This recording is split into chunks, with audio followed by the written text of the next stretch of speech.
السلام علیکم ورحمۃ اللہ۔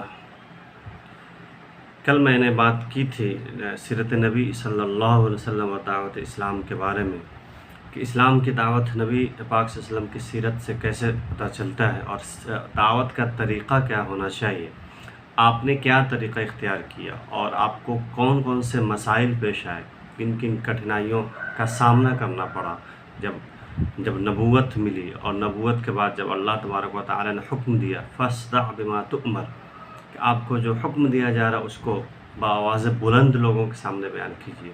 آج میں اسی کا دوسرا حصہ بیان کرنا چاہتا ہوں۔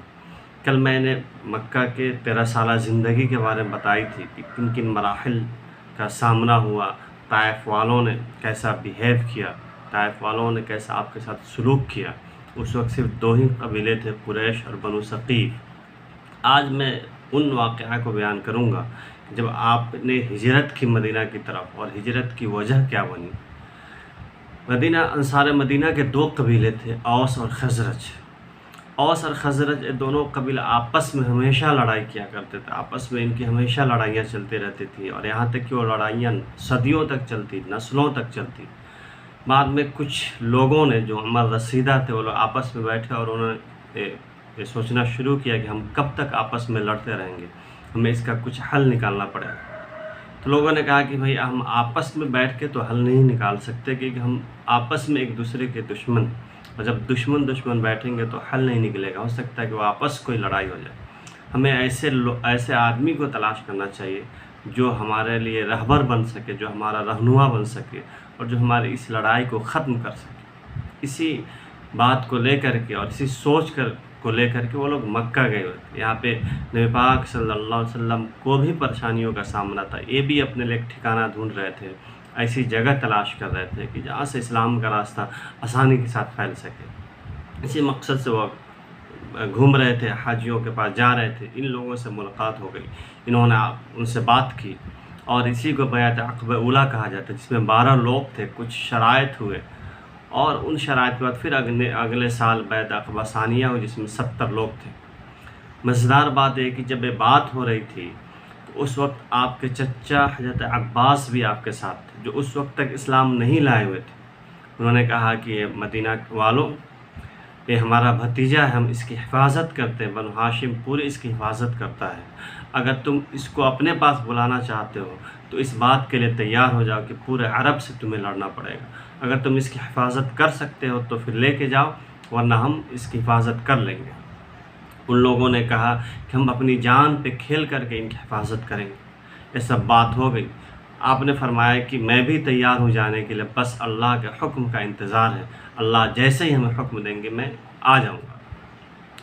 وہاں جانے کے بعد بھی لڑائیاں ہوئی، بدر ہوا، احد، خندق اور صلح حدیبیہ۔ یہ 6 سال تک لڑائی چلتی رہی۔ صلح حدیبیہ میں جو صلح ہوا تھا وہ بظاہر دکھنے میں تو بہت کمزور شرائط پہ شروع ہوا تھا، یہاں تک کہ صحابہ کرام کو یہ صلح ناگوار بھی تھا، لیکن پھر بھی صلح ہوا۔ لیکن اس کے بعد بہت سارے راستے کھلے، جو اللہ کا جو اصل پیغام تھا، یا ایھا الناس، جو سارے لوگوں کو دعوت دینی تھی، پوری نسل انسانی کو دعوت دینی تھی۔ دعوت صرف اسلام تک محدود نہیں تھا، صرف مسلمان تک محدود نہیں تھا، کسی ایک قبیلہ اور ایک طبقہ تک محدود نہیں تھا، بلکہ وہ دعوت پوری نسل انسانی کے لیے تھی، پورے لوگوں کے لیے تھی۔ وہاں سے اس کا راستہ شروع ہوا۔ وہاں سے پھر آپ نے سب لوگوں کو دعوت دی، یہاں تک کہ اس وقت کے جو 2 سپر پاور تھی ان میں سے میں ایک کا تذکرہ کروں گا، وہاں پہ بھی آپ نے خط بھیجا۔ ہرقل کے پاس جو خط گیا، ہرقل روم کا بادشاہ تھا اور بہت بڑی طاقت تھی اس کی، ان کے پاس بھی آپ نے پیغام اور اسلام کی دعوت کا خط بھیجا۔ جب اس کے پاس خط پہنچا تو اس وقت وہ شام آیا ہوا تھا، بیت المقدس میں بیٹھا، اور اس نے کہا کہ بڑے لوگوں کی عادت ہوتی ہے، اور خاص طور پہ بادشاہوں کی، جب کسی کے پاس سے کوئی چیز آتی ہے تو سب سے پہلے وہ ان کے بارے میں پتہ کرنا چاہتے ہیں کہ انسان کون ہے، جس نے بھیجا وہ انسان کیسا ہے۔ اس نے بیت المقدس میں بیٹھا اور لوگوں کو بٹھایا اور کہا کہ پتہ لگاؤ کہ عرب سے کوئی انسان یہاں پہ آیا ہوا کہ نہیں آیا، عرب سے اگر کوئی شخص آیا ہوا ہے تو اس کو بلاؤ، ہم اس سے محمد کے بارے میں بات کرنا چاہتے ہیں۔ اس وقت ابو سفیان، جو آپ صلی اللہ علیہ وسلم کے بہت بڑے دشمن تھے اور خندق کی لڑائی میں انہوں نے ہی قیادت کی تھی، اس وقت وہ شام میں ہی تھے۔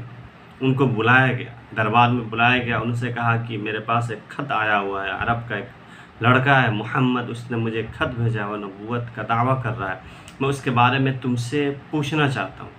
ابو سفیان خود بیان کرتے ہیں کہ میرے جو ساتھی تھے، میرے ساتھی کو اس نے پیچھے بٹھایا، مجھے آگے بٹھایا، اور میرے ساتھیوں سے کہا کہ اگر یہ بندہ کبھی کہیں پہ کچھ غلط بات کہے تو تم مجھے اشارہ کر دینا۔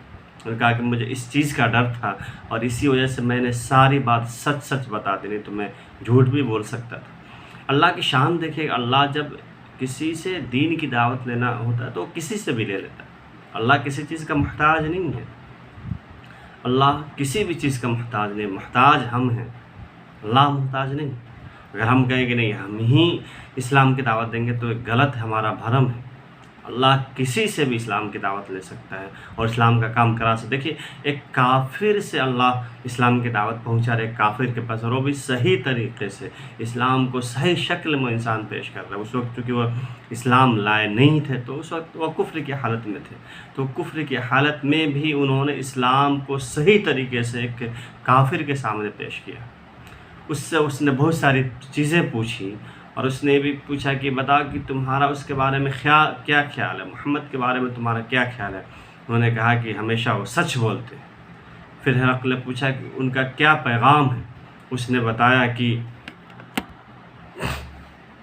اس نے کہا کہ ان کا پیغام جو بنیادی جو پیغام ہے کہ یأمرنا ان نعبد اللہ وحدہ، وہ ہمیں حکم دیتے ہیں کہ ہم صرف اور صرف ایک اللہ کی بات کریں اور کوئی نہیں، اس میں کسی کو شریک نہیں کرنا۔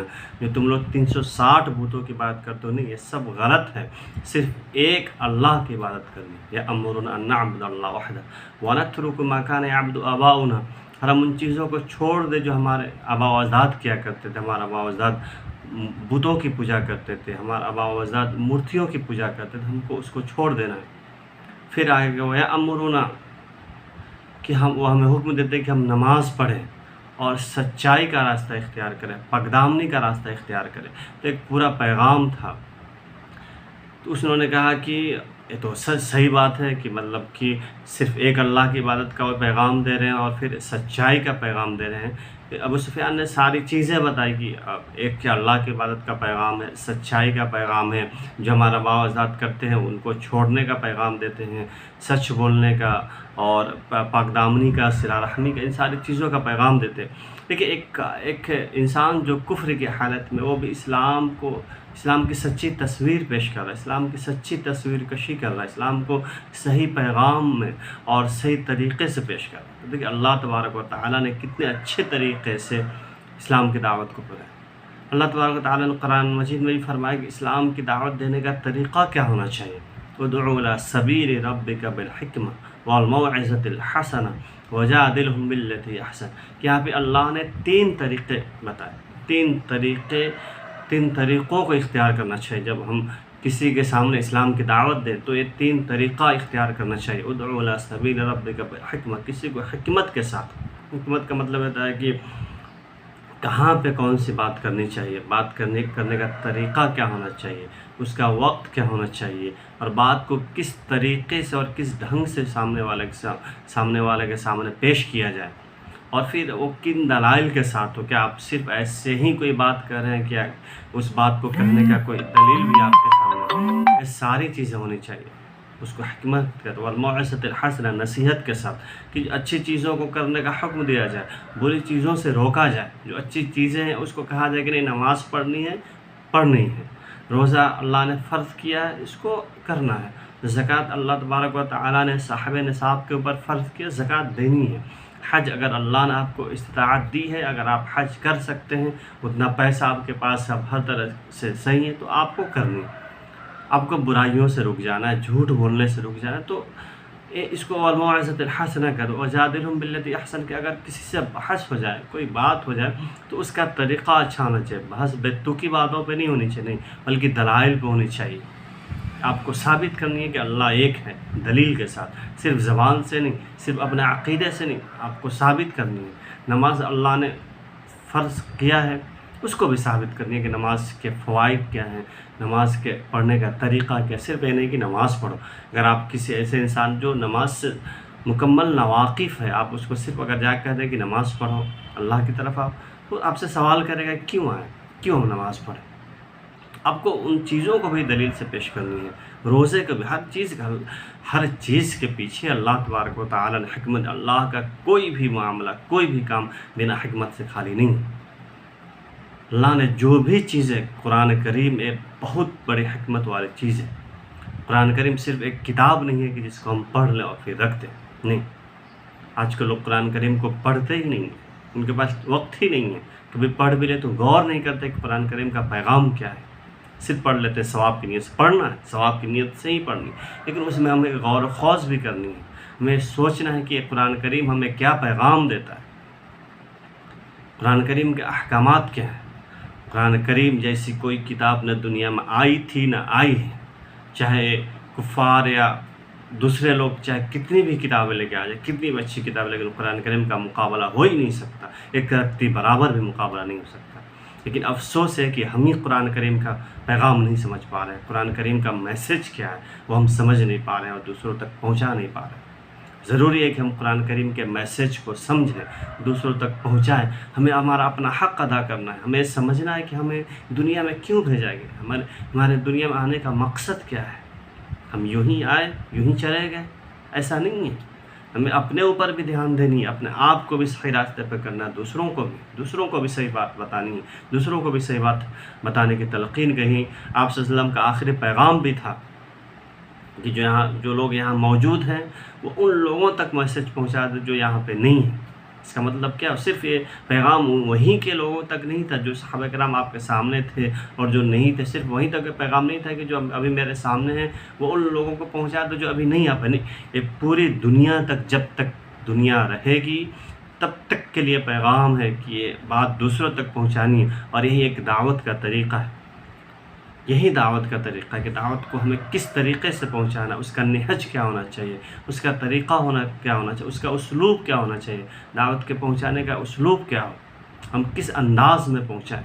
کیا ہمارا انداز نبی پاک صلی اللہ علیہ وسلم کے انداز سے ملتا جلتا ہے؟ اگر نہیں ملتا جلتا ہے تو ہمیں اس میں ترمیم کرنے کی ضرورت ہے، ہمیں اس میں اصلاح کرنے کی ضرورت ہے. امید کرتے ہیں کہ یہ بات ہمارے لیے مفید ثابت ہوگی.